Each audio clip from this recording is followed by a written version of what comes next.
Hospital Clínica San Rafael era uno de esos establecimientos médicos privados que existían en zona liminal entre cuidado de salud genuino y hospitalidad de lujo. Ubicado en Chamartín, en edificio que había sido renovado hace 5 años con inversión significativa que había transformado estructura anticuada en instalación moderna con habitaciones privadas que parecían suites de hotel de 5 estrellas y tecnología médica que era última generación y personal que era entrenado no solo en competencia clínica sino también en servicio al cliente de tipo que pacientes ricos esperaban cuando pagaban primas que podían alcanzar 1.000 euros por noche por habitación privada sin incluir procedimientos médicos reales. Martes 24 de septiembre de 2025 amaneció con ese tipo de gris pesado que sugería lluvia inminente, nubes bajas que hacían que Ciudad luciera más oscura de lo que hora técnicamente justificaba, aire que tenía humedad que no era exactamente lluvia pero que hacía que todo se sintiera ligeramente húmedo al tacto. Temperatura que había caído a 16 grados durante noche y que no parecía probable subir mucho más alto durante día que prometía ser uniformemente sombrío. Enfermera de turno de noche, mujer llamada Patricia Ruiz, quien tenía 32 años y quien había trabajado en San Rafael durante 6 años desde completar grado de enfermería, eficiente y profesional de manera que había ganado múltiples evaluaciones positivas de supervisores y pacientes. Entró a habitación 412 a las 6:47 para verificación rutinaria de signos vitales de paciente Alberto Mendoza, quien había sido admitido 3 días antes para monitoreo cardíaco después de episodio menor que su cardiólogo había considerado suficientemente preocupante para justificar observación de varios días en ambiente controlado incluso aunque no había sido ataque cardíaco completo. Alberto Mendoza era hombre de 78 años, edad que era visible en piel arrugada y postura ligeramente encorvada y movimientos que eran más lentos y cuidadosos que habrían sido décadas antes, pero quien había mantenido agudeza mental notable y quien había construido fortuna considerable durante carrera de 50 años en bienes raíces que había incluido desarrollos que ahora eran edificios icónicos en Madrid, jubilado ahora pero todavía activo en manejo de inversiones y propiedades que valían aproximadamente 3 millones de euros según evaluaciones más recientes. Patricia entró a habitación que estaba oscura excepto por luz suave de monitor de signos vitales que mostraba números que deberían haber estado cambiando con cada latido y respiración pero que en cambio mostraban líneas planas que significaban solo una cosa, encontrando a Alberto en cama en posición que parecía pacífica, acostado de espalda con manos cruzadas sobre pecho como si durmiera excepto por completa quietud que cuerpos muertos tienen que es diferente de quietud de sueño de maneras que son imposibles de articular pero que son inmediatamente reconocibles, para cualquiera quien ha visto ambos. No respiración. No pulso cuando Patricia verificó rápidamente presionando dedos contra cuello de Alberto donde arteria carótida debería haber estado pulsando. No respuesta cuando llamó su nombre y sacudió hombros suavemente. Alberto Mendoza estaba muerto. Patricia presionó botón de emergencia que alertaría equipo médico, luego comenzó CPR incluso aunque parte de ella sabía que era inútil porque rigidez que sentía cuando presionaba pecho sugería que muerte había ocurrido horas antes, pero protocolo requería intentar reanimación hasta que doctor declarara oficialmente muerte. Doctor de turno llegó en 90 segundos, joven residente llamado Dr. Marcos Vega quien tenía 29 años y quien estaba completando rotación en cardiología, evaluando situación rápidamente antes de hacer gesto a Patricia para detener compresiones de pecho. ¿Cuánto tiempo ha estado así? No sé, última verificación fue a 4:30, estaba dormido pero signos vitales eran normales. Dr. Vega verificó monitor que mostraba que alarma había sido silenciada manualmente a las 2:17, más de 4 horas antes, lo que significaba que quien había silenciado alarma había sido o Alberto mismo antes de morir o alguien más quien no había querido que personal fuera alertado cuando signos vitales comenzaran a fallar. ¿Quién más estuvo en esta habitación esta noche? Patricia revisó log digital en tableta que llevaba. Yo verifiqué a medianoche y a 4:30, Dr. Silva verificó a 11:30, nadie más según registros. ¿Familia? Hijo visitó hasta 9 p.m., después de eso no más visitantes permitidos por política de hospital. Dr. Vega hizo examen preliminar de cuerpo, verificando ojos que mostraban dilatación pupilar consistente con muerte, piel que había comenzado a mostrar lividitis temprana donde sangre había asentado en partes más bajas de cuerpo. Temperatura que era significativamente más fría que normal, sugiriendo que muerte había ocurrido al menos 3 a 4 horas antes. Voy a declarar muerte a 06:50. Causa parece ser fallo cardíaco, pero dado que estaba aquí específicamente por problemas cardíacos, eso no es inesperado. Notificaré a familia y procesaremos certificado de defunción. Patricia asintió, preparándose para protocolo estándar de preparar cuerpo para que familia viera, pero algo la molestaba. Esa sensación visceral que enfermeras experimentadas desarrollaban cuando algo no encajaba apropiadamente, incluso si no podían articular exactamente qué era. Alberto había estado estable. Signos vitales buenos. Sin angina o dolor de pecho. Humor positivo cuando había hablado con él a medianoche. Y luego 4 horas después estaba muerto con alarma de monitor silenciada manualmente. Doctor, dijo Patricia, deberíamos solicitar autopsia, solo para estar seguros. Dr. Vega dudó, autopsias no eran requeridas para muertes que parecían ser naturales, especialmente en pacientes de edad avanzada con condiciones cardíacas conocidas. Y solicitar una podría implicar que había habido negligencia médica o error que familia podría usar como base para demanda. Pero Patricia tenía razón de que algo se sentía mal. Sí, dijo finalmente, solicitaré autopsia, mejor ser cautelosos.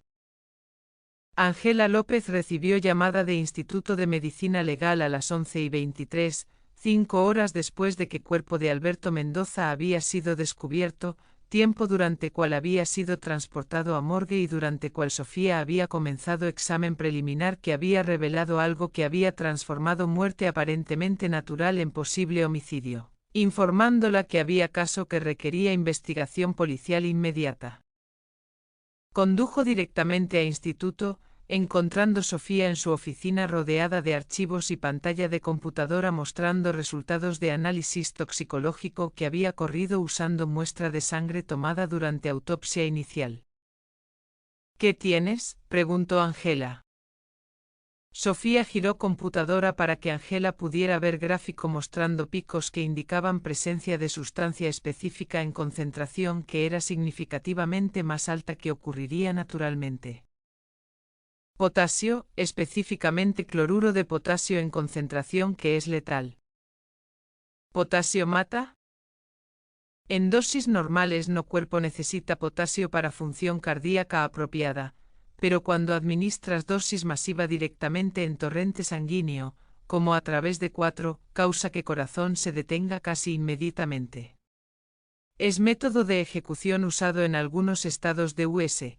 También es método ocasionalmente usado por personal médico para cometer asesinato porque simula muerte cardíaca natural y es difícil de detectar sin análisis específico.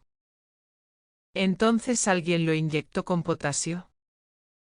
Exactamente, encontré sitio de inyección en brazo, pequeña marca de aguja que era distinta de 4 que estaba en otra mano. Alguien entró a habitación mientras dormía, inyectó dosis letal de cloruro de potasio, esperó a que muriera, lo cual habría tomado solo minutos, luego silenció alarma de monitor para que personal no fuera alertado inmediatamente. Ángela sintió familiar cambio mental de procesar información general a enfocarse en detalles específicos de investigación de homicidio. ¿Quién tenía acceso? Según registros de hospital, 4 personas entraron a habitación entre 11 p.m. cuando última visita familiar terminó y 6:47 cuando cuerpo fue descubierto. Dr. Silva a 11:30 para verificación nocturna. Enfermera Patricia a medianoche y luego, Sofía verificó notas, según sistema de tarjeta llave que hospital usa para rastrear acceso a habitaciones privadas, 2 entradas adicionales, una a 1:45 am, otra a 2:10 am. Nombres. Sistema muestra códigos de empleado no nombres pero administración de hospital puede decodificar.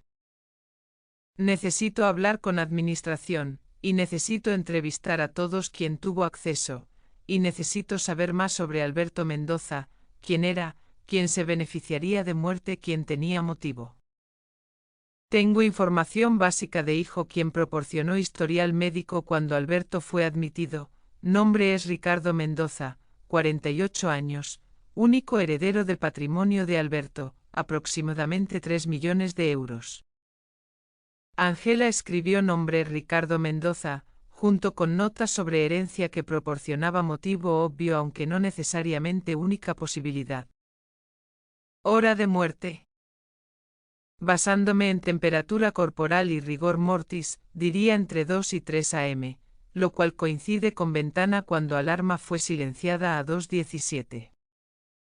Entonces asesino estuvo en habitación alrededor de esa hora, administró potasio, esperó a que Alberto muriera, silenció alarma, salió. Correcto. Pregunta es si fue personal médico actuando por cuenta propia o si fue contratado por alguien externo. Ángela necesitaba visitar hospital. Necesitaba ver habitación donde asesinato había ocurrido. Necesitaba hablar con personal quien había estado trabajando esa noche. Y necesitaba descubrir quién entre esas 4 personas quien habían tenido acceso había decidido que Alberto Mendoza necesitaba morir. Hospital Clínica San Rafael a las 1:45 era lugar donde pretensión de normalidad médica apenas ocultaba tensión subyacente que venía de saber que muerte de paciente bajo su cuidado estaba siendo investigada como posible homicidio. Personal moviéndose a través de pasillos con expresiones que eran cuidadosamente neutrales pero que traicionaban preocupación en manera en que evitaban contacto visual con Ángela cuando mostró placa, administrador quien la encontró en lobby luciendo como preferiría estar en cualquier otro lugar dado que investigación policial en instalación médica privada era exactamente tipo de publicidad negativa que podría dañar reputación que había sido cuidadosamente cultivada. Administrador era hombre de aproximadamente 50 años llamado S.R. Navarro, vestido en traje que era caro pero conservador, modales que eran corteses pero que también proyectaban autoridad de alguien quien estaba acostumbrado a manejar situaciones difíciles, quien condujo a Ángela a su oficina antes de proporcionar información que había compilado después de ser contactado por Sofía. 4 personas accedieron a habitación 412 entre 11 p.m. y cuando cuerpo fue descubierto, dijo, entregando archivo, Dr. Tomás Silva, cardiólogo senior quien estaba supervisando cuidado de S.R. Mendoza, enfermera Patricia Ruiz quien estaba en turno de noche y 2 accesos adicionales que son problemáticos. ¿Problemáticos cómo? Uno fue Dr. Lucas Ortiz, residente de segundo año en cardiología, el otro fue, dudó, Marina Soto, quien es técnica de limpieza nocturna. ¿Por qué problemático? Porque ni Dr. Ortiz ni señora Soto tenían razón médica legítima para estar en habitación de señor Mendoza a esas horas, Dr. Ortiz no estaba asignado a su cuidado. S.R.A. Soto hace limpieza pero no hasta después de que pacientes son dados de alta o transferidos. Ángela sintió caso comenzando a tomar forma, 4 personas con acceso, 2 con razones legítimas, 2 sin explicación obvia, una de ellas probablemente asesina. Necesito entrevistar a todos 4, comenzando con Dr. Ortiz y señora Soto. Por supuesto, pero detective, necesito enfatizar que este hospital tiene reputación impecable, si esto resulta ser negligencia médica en lugar de intento criminal. Si alguien asesinó paciente bajo su cuidado, S.R. Navarro, entonces reputación debería ser última de sus preocupaciones, primera debería ser asegurar que asesino no mata a nadie más. Navarro palideció ligeramente pero asintió. Haré arreglos para entrevistas.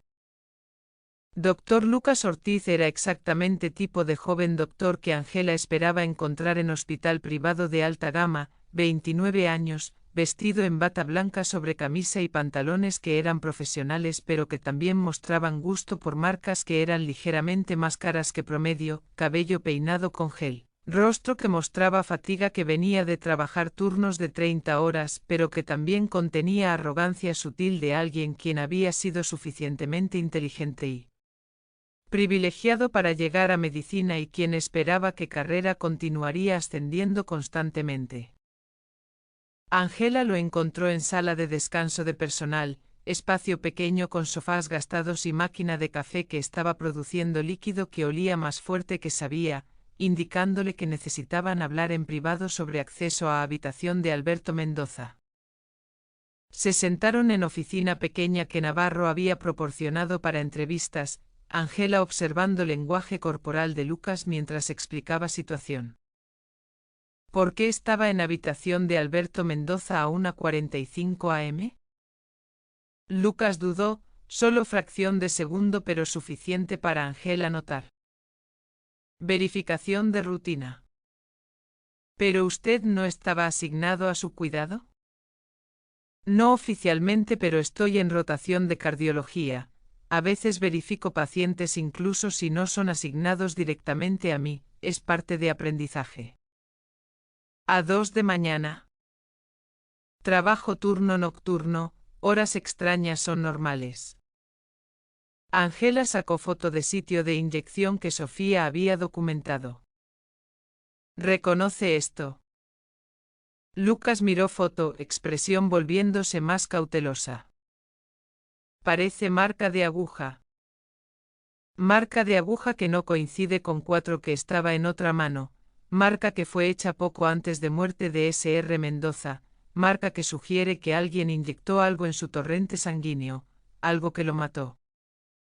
Color drenó del rostro de Lucas.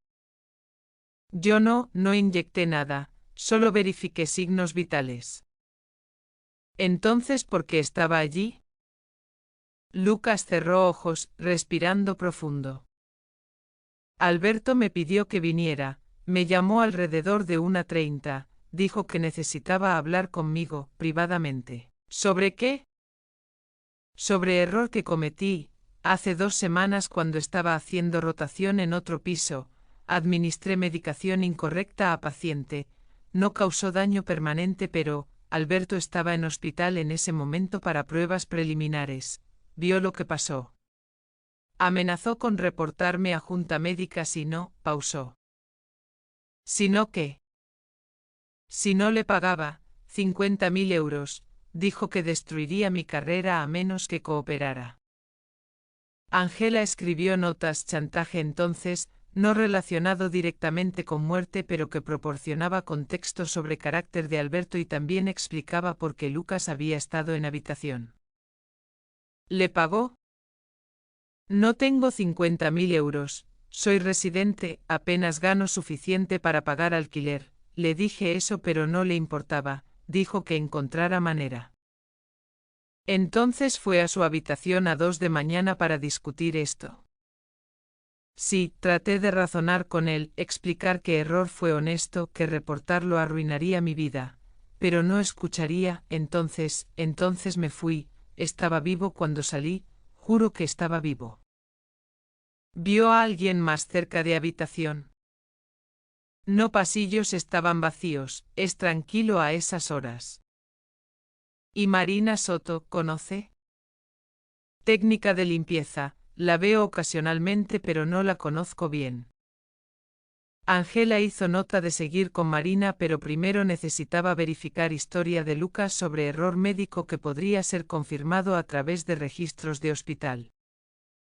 Marina Soto era mujer de 43 años quien había trabajado en San Rafael durante 8 años, comenzando en posición de limpieza básica y gradualmente siendo promovida a supervisora de turno nocturno que coordinaba equipo de 6 limpiadores quien mantenían Hospital Inmaculado durante horas cuando mayoría de pacientes dormían. Vestida en uniforme azul de personal de mantenimiento, cabello recogido en cola de caballo, expresión que mostraba fatiga de trabajar noche tras noche pero también dignidad tranquila de alguien quien tenía orgullo en trabajo incluso si no era glamoroso. Angela la encontró terminando turno, solicitando entrevista que Marina acordó sin hesitación aparente. ¿Por qué estaba en habitación 412 a 2:10 am? Marina frunció ceño. No debería haber estado. Habitaciones ocupadas no son limpiadas hasta después de alta. Pero sistema de tarjeta llave muestra que accedió. Oh sí, Alberto me pidió que viniera, llamó a estación de enfermería alrededor de 2, preguntó si podía traer toallas limpias, dijo que había derramado agua. ¿Y fue? Sí, llevé toallas, limpié agua que estaba en piso junto a cama, nos hablamos brevemente, luego me fui. ¿De qué hablaron? Marina dudó, mirando manos. Me preguntó sobre mi hija, sabía que tenía hija con necesidades especiales, no sé cómo sabía pero, Rico conoce cosas. ¿Y? Me ofreció dinero, 20.000 euros, dijo que podría ayudar con cuidado médico de mi hija si yo, su voz se quebró. ¿Si usted qué?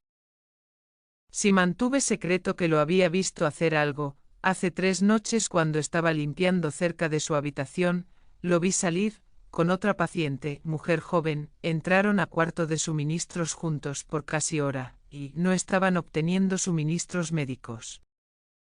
Angela entendió Alberto había estado teniendo affaire o encuentro inapropiado con paciente femenina, Marina había sido testigo, Alberto había intentado comprar su silencio.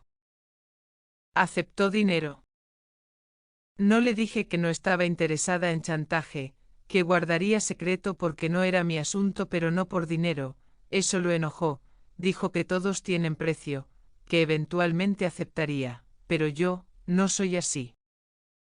Entonces cuando fue a habitación a 2:10, ¿todavía estaba vivo?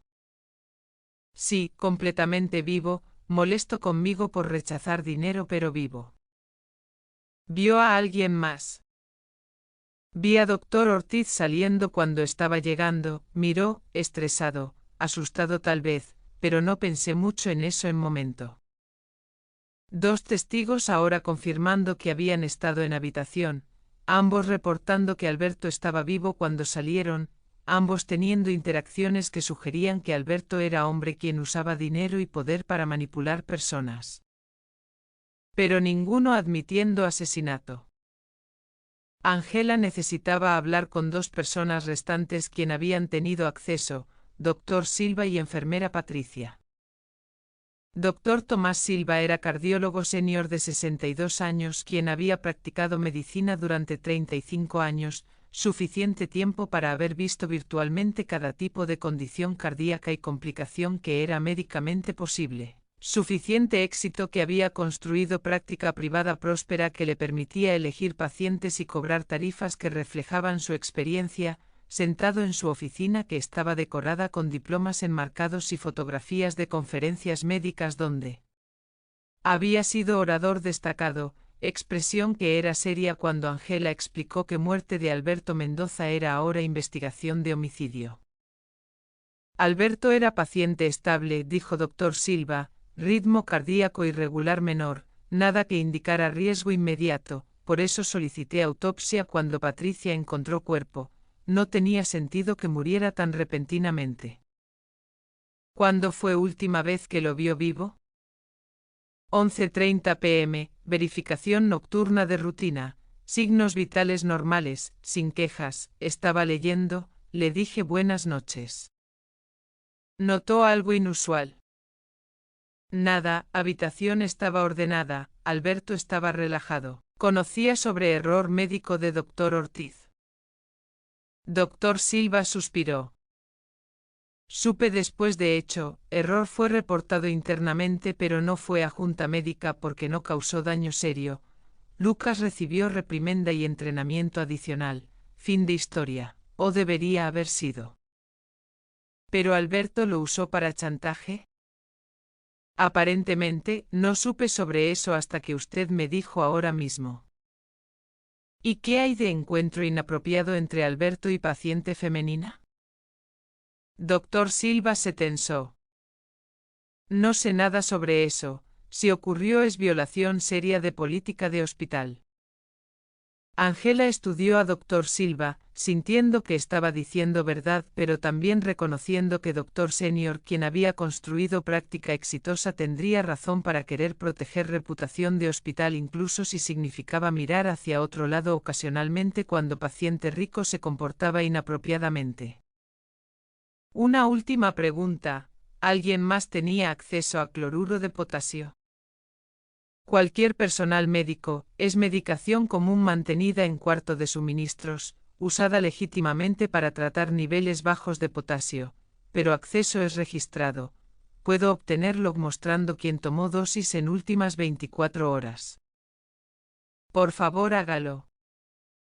Enfermera Patricia Ruiz era última persona en lista de Ángela, mujer quien había encontrado cuerpo, quien había estado trabajando turno nocturno, quien había tenido múltiples oportunidades para entrar a habitación sin levantar sospecha, sentándose en misma oficina donde Ángela había entrevistado a otros, expresión mostrando fatiga que venía no solo de turno nocturno sino también de estrés de saber que muerte de paciente bajo su cuidado estaba siendo investigada.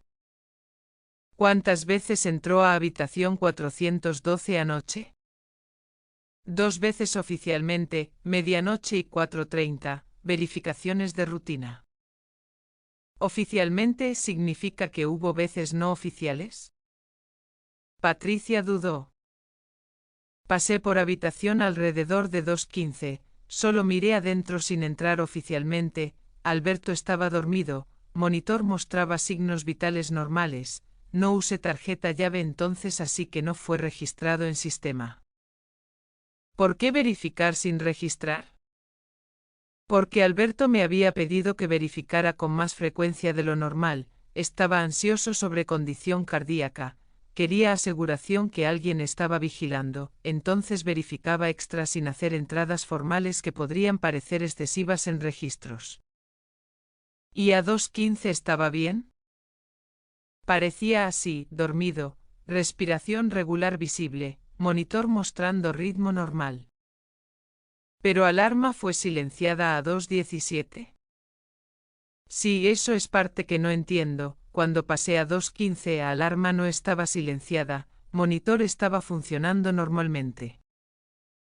Ángela sintió pieza comenzando a encajar, Patricia había pasado a 2:15, Alberto vivo, monitor normal. Pero 2 minutos después alarma fue silenciada sugiriendo que asesino había entrado en ventana muy estrecha entre verificación de Patricia y silenciamiento de alarma.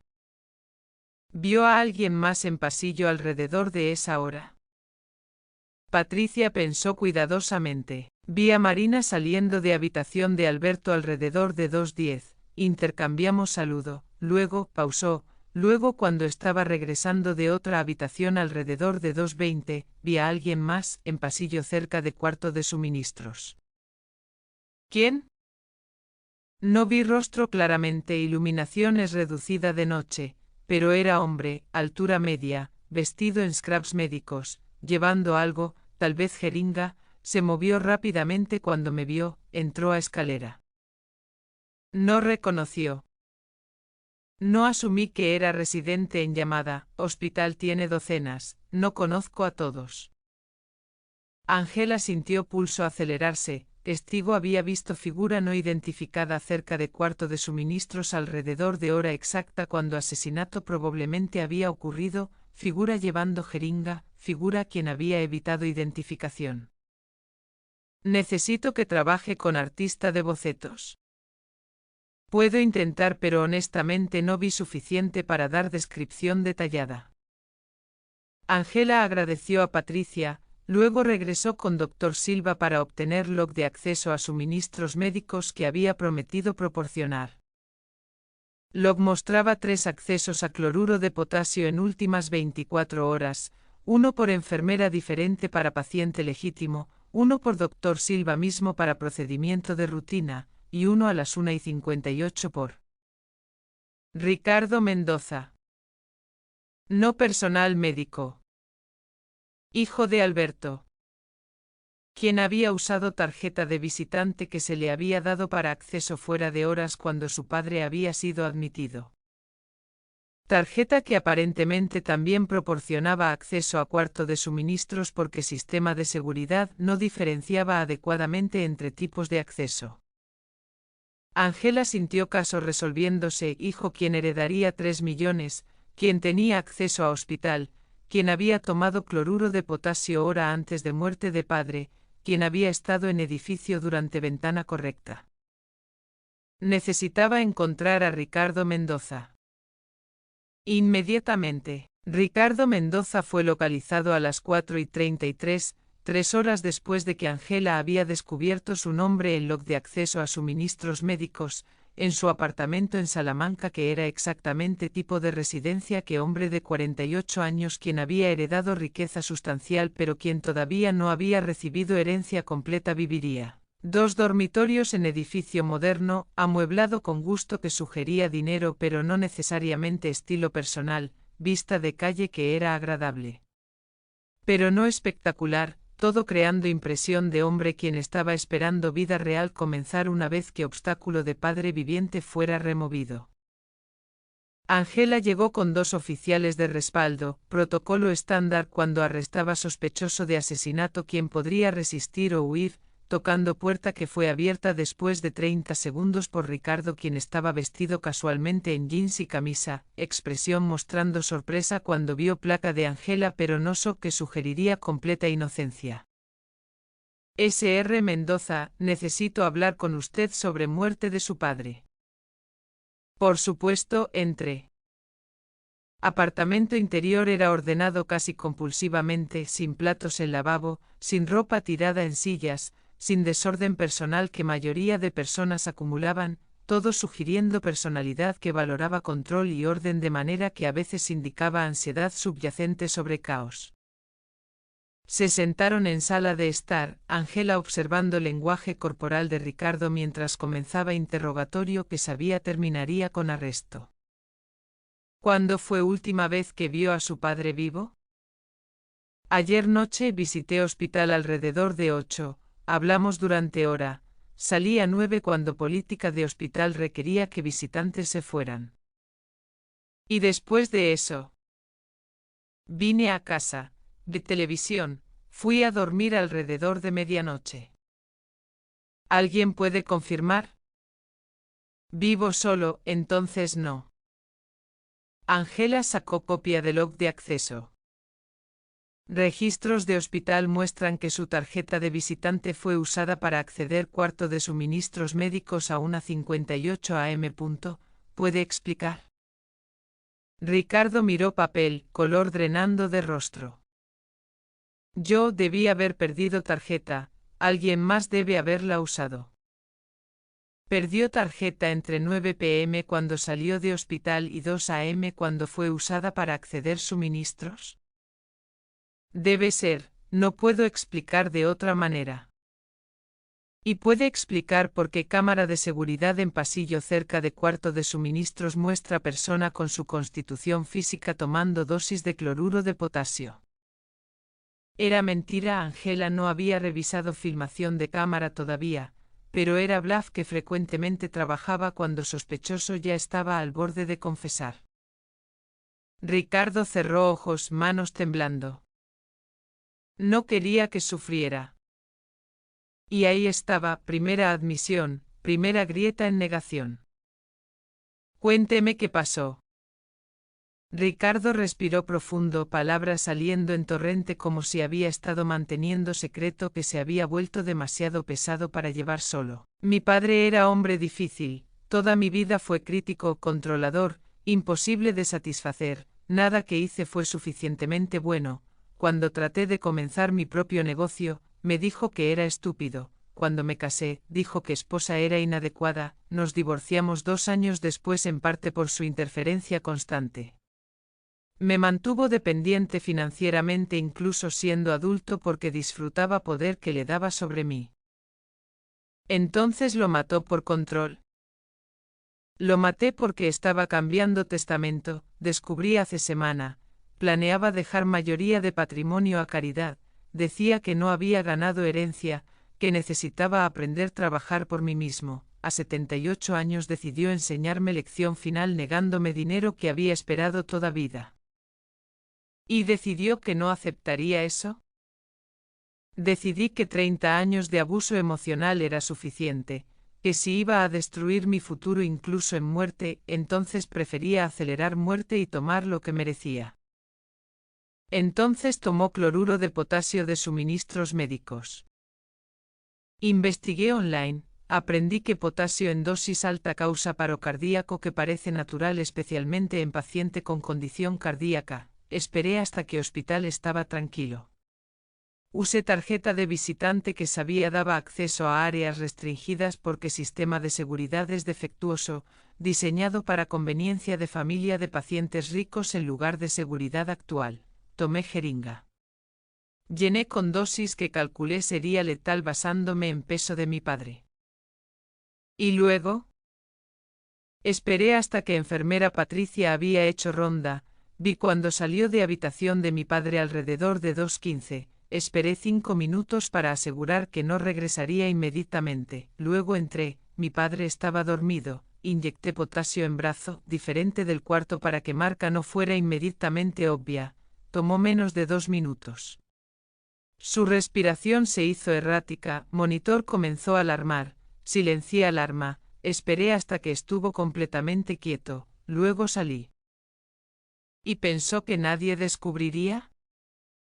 Pensé que parecería muerte cardíaca natural, que dado su edad y condición, nadie cuestionaría, no anticipé que solicitarían autopsia.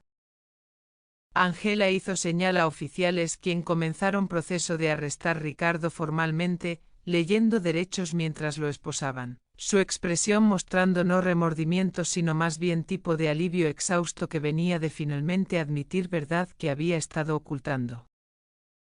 Ricardo Mendoza está arrestado por asesinato de Alberto Mendoza, tiene derecho a permanecer en silencio. Confesión fue grabada en comisaría 2 horas después, Ricardo repitiendo historia con abogado presente quien había aconsejado contra hablar pero quien Ricardo había ignorado, aparentemente sintiendo que negar obviedad era inútil una vez que evidencia era tan clara. Juicio de Ricardo Mendoza comenzó 4 meses después, enero de 2026, mes cuando Madrid estaba frío y gris de manera que hacía que edificio de tribunal luciera particularmente sombrío, durando 2 semanas durante cuales fiscal presentó evidencia que era abrumadora. Log de acceso mostrando que tarjeta de Ricardo había sido usada para obtener cloruro de potasio, filmación de cámara que efectivamente existía y que mostraba figura con constitución de Ricardo tomando medicación de cuarto de suministros. Autopsia de Sofía mostrando sitio de inyección y concentración letal de potasio, y confesión de Ricardo mismo admitiendo cada detalle de asesinato premeditado. Defensa argumentó provocación emocional, décadas de abuso por padre controlador, descubrimiento de que herencia esperada iba a ser negada, estado mental deteriorado que había conducido a decisión impulsiva en lugar de plan cuidadosamente calculado. Pero evidencia mostraba lo contrario, investigación online sobre métodos de asesinato, obtención deliberada de medicación letal, timín cuidadoso esperando hasta que hospital estaba más tranquilo, silenciamiento de alarma para retrasar descubrimiento, todo indicando premeditación que eliminaba argumentos de defensa sobre acto impulsivo de pasión. Jurado deliberó 6 horas antes de regresar con veredicto. Culpable de asesinato en primer grado. Sentencia fue entregada semana después, 25 años de prisión sin posibilidad de libertad condicional durante primeros 15.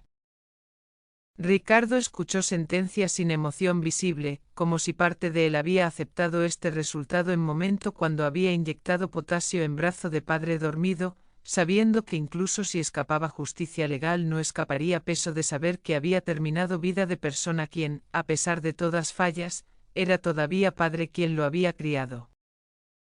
Ángela observó desde galería pública, sintiendo satisfacción de caso resuelto mezclada con tristeza de tragedia familiar que había resultado en 2 vidas destruidas, una terminada por asesinato, otra terminada por prisión que duraría décadas. 3 meses después de veredicto, Hospital Clínica San Rafael implementó cambios significativos en protocolo de seguridad, sistema de tarjeta llave fue reprogramado para limitar acceso familiar solo a habitaciones de pacientes, no a cuartos de suministros o áreas médicas restringidas. Personal fue reentrenado sobre importancia de registrar cada acceso incluso para verificaciones rápidas no oficiales. Cámaras de seguridad fueron actualizadas para proporcionar cobertura más completa de pasillos durante horas nocturnas. Dr. Lucas Ortiz completó residencia sin incidentes adicionales, habiendo aprendido de error médico que casi había destruido carrera y de lección más grande sobre no permitir que miedo de consecuencias condujera a silencio que podría permitir peores resultados. Marina Soto continuó trabajo en hospital, habiendo rechazado oferta de señor Navarro de promoción a posición de supervisión de día porque prefería ritmo más tranquilo y menor escrutinio de turno nocturno, usando salario para continuar proporcionando cuidado para hija quien necesitaba atención médica constante. Enfermera Patricia Ruiz solicitó transferencia a turno de día 6 meses después de muerte de Alberto, explicando a supervisores que trabajar noches había comenzado a afectar salud mental de maneras que hacían difícil continuar, recibiendo transferencia que había solicitado y eventualmente recuperando equilibrio que había perdido durante meses procesando rol que había jugado, por inocente que fuera, en permitir asesinato ocurrir bajo su vigilancia. Y Ángela López agregó caso a archivo mental de investigaciones que recordaría no por complejidad técnica sino por recordatorio de que asesinato frecuentemente ocurría no en callejones oscuros o durante robos violentos sino en lugares que se suponían ser seguros cometidos por personas quien se suponían cuidar en lugar de dañar, motivados por emociones que eran comprensibles incluso cuando acciones eran imperdonables. Trabajo de detective había aprendido durante años, no era solo sobre resolver crímenes sino sobre entender humanidad en todas sus formas, noble y terrible, compasiva y cruel, capaz de crear vida y determinarla. Frecuentemente todo dentro de misma persona dependiendo de circunstancias y elecciones y momento cuando línea entre pensamiento y acción era finalmente cruzada.